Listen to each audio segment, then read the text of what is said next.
You can bet good money the lady will get a lot more out of this than we will, said Nigel. But we'll get enough to make it worthwhile, said Paul. Right, said Oscar. I'm still concerned that we're missing something, said Nigel. You know what they say. If you can't see the patsy in the deal, it's you. Are we going to do this or not, said Paul. It's make up your mind time, people. This is our chance to bring down some big league bad guys, and acquire some major brownie points in the process. It's a way out of jobs we hate, said Oscar. And we get to do some good, said Daniel. All for one and all against one, said Nigel. Let us venture forth into the night and stick it to the bad guys. Right, said Oscar. He cracked his knuckles again and everyone winced. The four of them ended up loitering casually on a street corner in an area that had never been heard of The four of them ended up loitering casually on a street corner in an area that had never even heard of gentrification. The bookshop was a shabby affair, the only window painted over in the thick swirls so no one could see in. The sign above the window said simply, "Second-hand bookshop." Not even a name, said Paul. They could have at least made an effort. Daniel looked up and down the street, checking out the long, gloomy stretches punctuated by the pools of lamplight, like spotlights on an empty stage, and a play no one wanted to be in.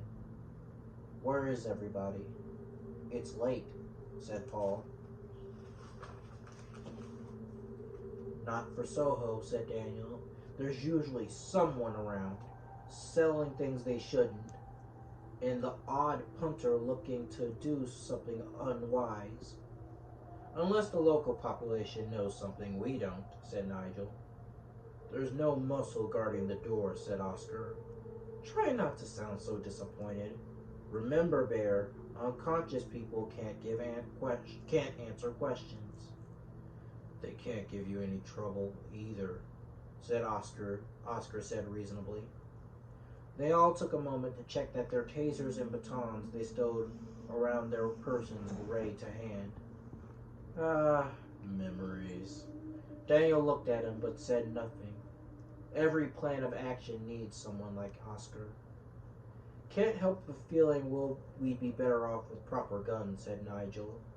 It's just a backstreet chop shop, said Paul. A taser will take down anything, no matter how big they are. It's very democratic. How do we want to do this, said Oscar. Keep it simple. Said Daniel. Less to go wrong that way. We walk in, flash our IDs around, and arrest everything that moves. Oscar, you can flatten any muscle who objects just to show we mean business. Then we can tear the place apart until we find some useful paperwork, and perhaps even some computer records. If anyone's been stupid enough to use an obvious password, once we're done, we can just sit on everything, call the commissioner, and wait for backup. Assuming everything goes smoothly, said Nigel, and we don't have to lay down the law in an assertive fashion. Best part. He cracked his knuckles loudly, and everyone found a reason to look somewhere else. I'm sorry. Just a very